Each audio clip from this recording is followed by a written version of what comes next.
नमस्कार दोस्तों, ये केमिस्ट्री का हमारा क्लास नंबर 16 है। अब हमने लास्ट क्लास में ये पढ़ा था कि हमारे जो हाथ में पर्वत होते हैं उस पे अगर सिर्फ एक ही रेखा दिखाई दे रही है तो उसका प्रभाव क्या होता है। अब एक से ज़्यादा ये रेखाएं हमारे पर्वत पर दिखाई दे रही है तो उसका क्या इम्पैक्ट होगा वो आज की क्लास में हम सीखेंगे। तो जो हमारा हाथ होता है,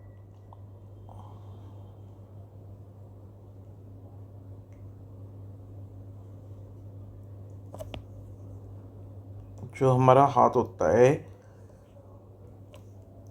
जो हमारा हाथ होता है उसमें ये जो पहली उंगली के नीचे का एरिया होता है ये गुरु पर्वत होता है, जुपिटर माउंट होता है।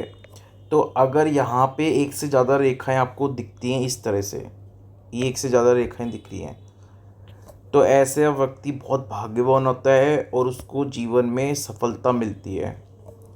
ये दूसरी उंगली जुपिटर की होती है, दूसरी उंगली शनि की होती है और शनि के नीचे का जो एरिया होता है वो शनि पर्वत होता है। शनि पर्वत पे एक से ज़्यादा रेखा आपको दिखती है तो ऐसे व्यक्ति की लाइफ में हमेशा ऑब्स्टेकल्स रहते हैं, निरंतर उसको रुकावटों का सामना करना पड़ता है, हर काम में उसके रुकावट उसको फेस करनी पड़ती है। ऐसे जो सूर्य पर्वत होता है अगर उस पर एक से ज़्यादा रेखाएं दिख रही हैं, सूर्य पर्वत जो थर्ड उंगली होती है उसके नीचे का एरिया होता है, अगर सूर्य पर्वत पे एक से ज़्यादा रेखाएं दिख रही हैं तो ऐसा व्यक्ति हमेशा उच्च पद प्राप्त करने के लिए कोशिश करता रहता है।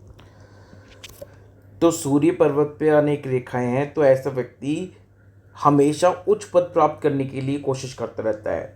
यानी अगर उसकी प्रमोशन हो गई तो भी उसको उसके ऊपर वाली पोस्ट के लिए हमेशा वो एफर्ट करता रहेगा। तो सूर्य पर्वत पे अगर एक से ज़्यादा रेखाएं हैं तो वो हमेशा जिस पद पे है उससे ऊपर वाले पद के लिए कोशिश करता रहता है।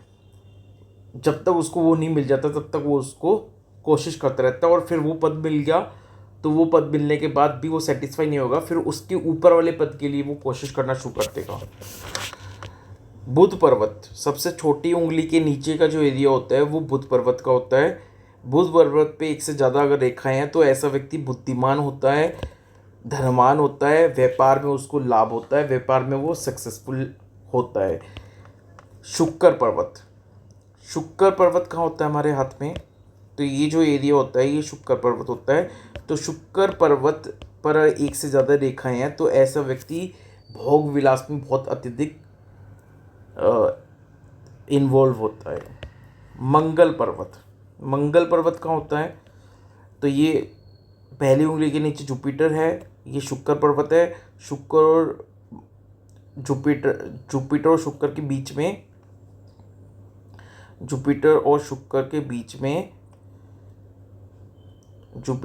के बीच में यहाँ पर मंगल पर्वत होता है। अगर मंगल पर्वत पर एक से ज़्यादा रेखाएं दिख रही हैं तो वो बहुत क्रोधी होता है और उसमें हिंसा वाली प्रवृत्ति होता है, हिंसात्मक प्रवृत्ति का इंसान होता है वो। और चंद्र पर्वत शुक्र पर्वत के बिल्कुल सामने यहाँ पे चंद्र पर्वत है। चंद्र पर्वत पर एक से ज़्यादा अगर रेखाएं दिखती हैं तो वो ऐसा व्यक्ति रोमांटिक नेचर का होता है, ब्यूटी की तरफ अट्रैक्ट होता है वो, और यात्राएं उसके जीवन में बहुत अधिक होती है और उसको घूमना भी अच्छा लगता है। तो ये था हमारा पामिस्ट्री का क्लास नंबर 16 हस्तरेखा विज्ञान का। अभी सिर्फ आपके फंडामेंटल्स डेवलप हो रहे हैं।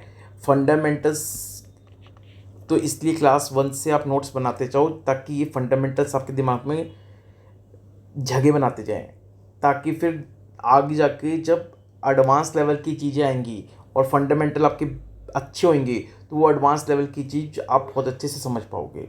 तो इसलिए आप नोट्स बनाते चलो। तो ये थी हमारी केमिस्ट्री की class 16। Thank you so much.